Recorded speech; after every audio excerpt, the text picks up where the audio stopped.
지난 4년간 현역 시군 의원들의 조례 발의 실적을 취재했습니다. 꾸준히 발의에 나선 의원부터 한 건도 발의하지 않은 의원까지 의원 간 편차가 심했습니다. 더불어민주당의 전남지사 경선 후보였던 노관규 전 순천시장이 불출마를 선언했습니다. 도지사 경선 구도의 동부권 민심 잡기가 새로운 변수로 떠오르게 됐습니다. 문재인 정부가 내세운 공약 가운데 광양항 경쟁력 강화는 주요 핵심 과제입니다. 광양항 활성화를 위해서는 지속적인 물동량 확보와 동부가 거점 항만으로 육성하는 방안이 관건으로 남았습니다. 190억 원의 혈세를 들이고도 애물단지로 전락한 항만이 있습니다. 주변 여건을 제대로 고려하지 않은 채 서둘러 항만을 조성한 결과입니다. 시청자 여러분 안녕하십니까? 여수 MBC 뉴스데스크입니다. 지방의원들의 주요 소임 중 하나가 조례를 제정하는 입법 활동입니다. 지난 4년간 시군 의원들의 활동 실적을 살펴보는 기획보도. 오늘은 우리 지역 시군의회 의원들의 조례 발의 실적을 정리했습니다. 박광수 기자입니다. 여수시 의회에서 조례안 최다 대표 발의자는 김유화 의원, 모두 12건이었습니다. 이어 이상우 전창곤 의원이 6건, 김양효, 박성미 의원이 5건, 주재현, 송화진 의원이 4건씩을 기록했습니다. 김행기, 서완석, 오홍우, 원용규 의원 3건, 나머지 의원들은 2건 이하였고 조례안을 단 한 건도 발의하지 않은 의원들도 김종길, 김희숙, 박옥심, 박정채, 이정만, 이찬기, 최석규 의원 등 7명이나 됐습니다. 순천시 의회에서 최다 대표 발의는 김인권 의원으로 15건이었고 이어 신민호 의원이 12건을 발의한 것으로 집계됐습니다.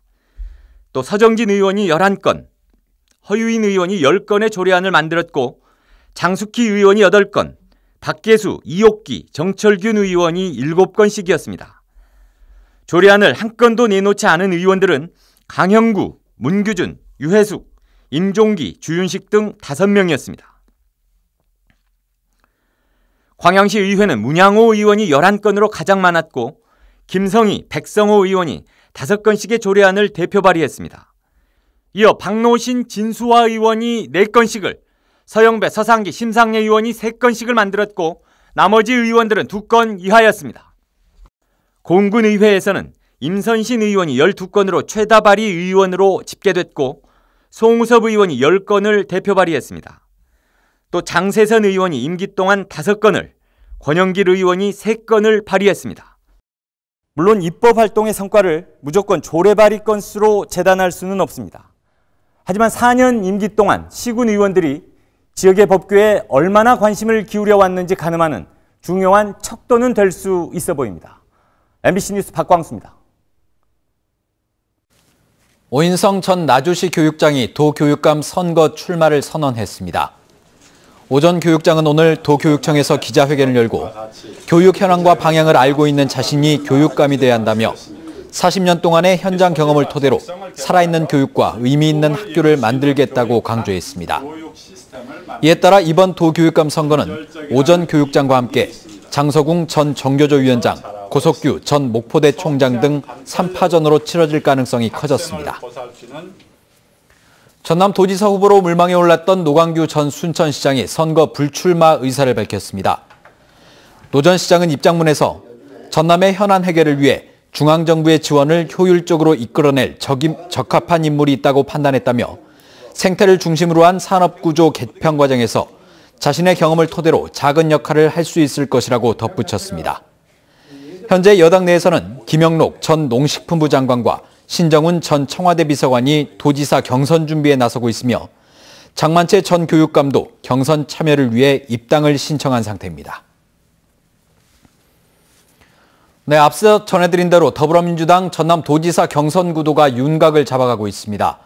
노관규 전 순천시장의 불출마로 지역 후보군이 없는 상황에서 동부권 민심 잡기가 경선 통과의 변수가 될 것으로 보입니다. 김종수 기자입니다.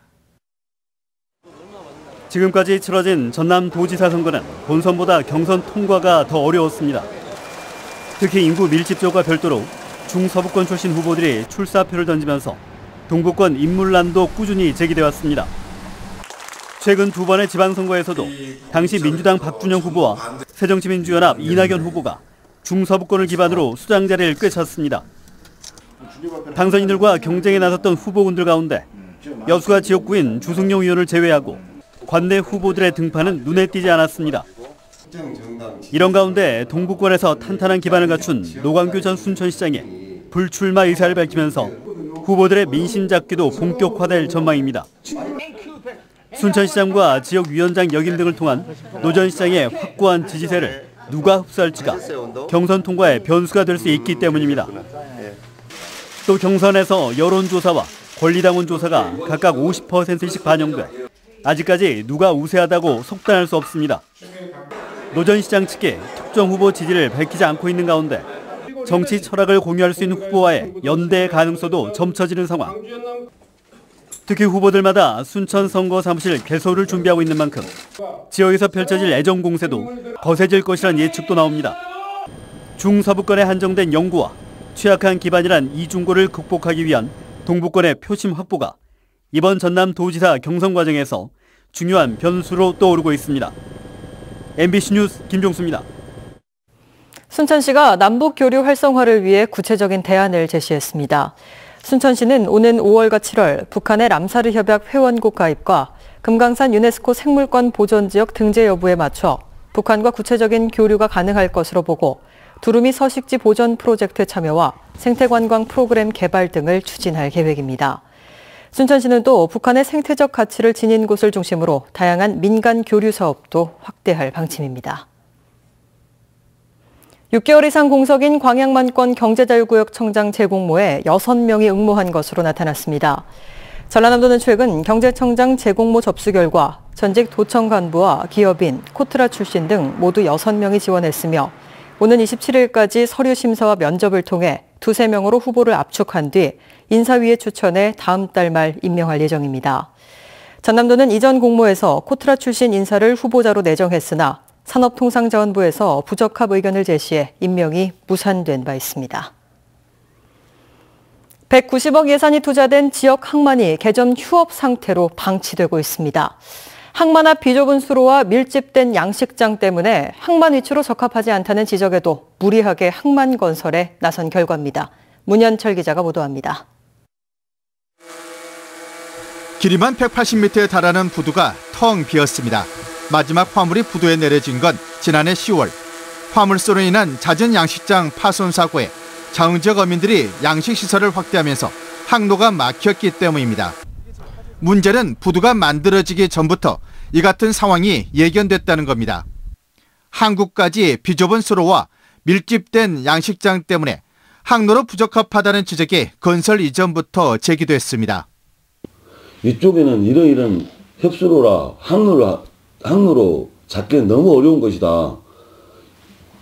건설도 하게 되면 분명히 배가 다닐 텐데 어떻게 하려고 여기다 이렇게 항구를 세우려고 하느냐. 현재 신망의 화물선은 제주에서 화물을 싣고 완도항에 하역하고 있습니다. 버려진 항구가 된 신망을 두고 전라남도와 강진군, 선사 측은 서로 책임을 떠넘기고 있습니다. 이 사업으로 해서 전라남도에서 주관해서 항을 완공을 했기 때문에 세 개 군의 원만한 합의를 통해서 신망이 활성화되도록 해야 되는데 저희들이 따로 어느 항을 이용하거나 이 항로를 이용하라고 저희들이 권고하거나 뭐 지정을 해주는 상황은 아니거든요. 어떻게 보면은 집 지어놓고 집만 덜렁대놓고 도로도 안 내놓고 되도록하는 이건 진짜 강진군 지자체 전라남 도지사도 도도 문제지만 강진군 지자체도 나는 문제가 있다고 봐요. 어민들은 화물선이 혹시라도 취항한다면 또 다른 피해가 발생하지 않을까 우려하고 선사와 항운노조는 사태 해결을 대책 없이 기다리며 수십억 원의 손해를 감수하고 있습니다. 신망 건설에 들어간 세금은 190억 원. 서로 남의 탓만 하는 사이 신망을 둘러싼 경제적, 사회적 피해는 눈덩이처럼 불어나고 있습니다. MBC 뉴스 문현철입니다. 여수시의회 제184회 임시회가 내일부터 오는 29일까지 진행됩니다. 의회는 이번 임시회에서 1조 1,210억 원 규모의 추경 예산안과 함께 10여 건의 조례안 등을 심의할 예정입니다. 특히 임시회 마지막 날인 29일에는 지난달 심의가 보류됐던 여수시장 고발건 등 상포지구와 관련된 2건의 안건이 본회의에서 다뤄질 전망입니다. 여성을 강제 추행한 혐의로 현직 경찰 간부가 입건됐습니다. 순천경찰서는 지난 17일 순천의 한 버스 정류장 인근에서 음주 상태로 40대 여성을 강제 추행한 혐의로 모 경찰서 소속 49살 A씨를 체포해 조사하고 있습니다. 이에 대해 전남지방경찰청은 A씨를 직위 해제하고 조만간 검찰에 송치할 예정입니다. 전남드래곤즈가 지역 관광업체와 상생발전 협약을 맺었습니다. 전남드래곤즈는 오늘 디오션 리저트와 업무 협약을 맺고 지역 축구 발전을 위한 홍보와 기부를 통한 사회 공헌 활동에 나서기로 했습니다. 전남드래곤즈는 지난 2011년부터 지역 공공기관이나 업체 20곳과 업무 협약을 맺고 꾸준히 홍보 활동을 펼쳐오고 있습니다. 올해 여수광양항만공사는 총 물동량 3억 톤 시대 원년을 선포했습니다. 하지만 컨테이너 물량을 지속적으로 늘리고 또 동부가 거점 항만으로 육성하는 방안이 과제로 남아 있습니다. 박민주 기자입니다. 지난해 여수 광양항의 총 물동량은 2억 9,400만 톤. 올해 3억 톤을 달성하겠다는 게 여수광양항만공사의 목표입니다.